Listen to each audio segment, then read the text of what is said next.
Hi Karnataka ಜನತೆಗೆ ನನ್ನ ನಮಸ್ಕಾರ. ನಾನು ತುಂಬ ಸಂತೋಷವಾಗಿದ್ದೀನಿ. ಸಂತೋಷವಾಗಿದ್ದರೆ ಇರ್ತೀನಿ. ನಾನು ದಿನ ಬಿಗ್ ಬಾಸ್ ನೋಡ್ತಾ ಇದ್ದೀನಿ. ನನಗೆ ಇಲ್ಲಿ ಇರೋ ಕಾರಣ ಆ ಬಿಗ್ ಬಾಸ್ ನೋಡೋದು ತುಂಬ ಸಂತೋಷ ಆಗುತ್ತೆ. ಎಷ್ಟೇ ದುಃಖ ನೋವಿದ್ರೆ ಆ ಬಿಗ್ ಬಾಸ್ ನೋಡುವಾಗ ಮನಸ್ಸಿಂದ ಎಲ್ಲ ಮರ್ತೋಗ್ಬಿಡುತ್ತೆ. ಹಾಗಾಗಿ ನನಗೆ ತುಂಬ ಇಷ್ಟ ಗಿಲ್ಲಿ ಅಂತಂದರೆ. ನಾನು ದಿನನಿತ್ಯ ನೋಡ್ತೀನಿ. ನಾನು ಹೊರಗಡೆ ಇರೋದು, ವರ್ಕ್ ಮಾಡ್ತಾ ಇರೋದು, ನಾನು ನೋಡ್ತಾ ಇದ್ದೀನಿ. ಆದಷ್ಟು ಓಟು ಮಾಡಿಸ್ತಾ ಇದ್ದೀನಿ, ಓಟು ಹಾಕ್ಸ್ತಾ ಇದ್ದೀನಿ. ದೇವರ ಅನುಗ್ರಹ ಇದ್ದೀನಿ. ಅವನು ವಿನ್ ಆಗಬೇಕು, ವಿನ್ ಆಗ್ತಾನೆ, ನನಗೆ ವಿಶ್ವಾಸ ಉಂಟು. ಅವನನ್ನು ನೀವೆಲ್ಲರೂ ಓಟ್ ಮಾಡಿ, ನಾಳೆ ಮಧ್ಯಾಹ್ನದವರೆಗೂ ಓಟ್ ಮಾಡಿ, ಓಟ್ ಮಾಡೋದು ನಿಲ್ಲಿಸ್ಬೇಡಿ.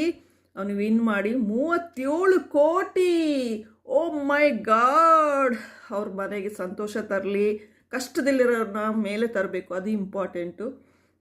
ಅವನನ್ನು ವಿನ್ ಮಾಡಿಸಿ, ಅವನು ವಿನ್ ಆಗ್ತಾನೆ ಅನ್ನೋದು ವಿಶ್ವಾಸ ನನಗುಂಟು. ನಾನು ಇಲ್ಲಿ ದಿನನಿತ್ಯ ಸಂಜೆ ಹೊತ್ತು ಟಿ ವಿ ಮುಂದೆ ಕೂರಕ್ಕೆ ಆಸೆ ಪಡ್ತೀನಿ.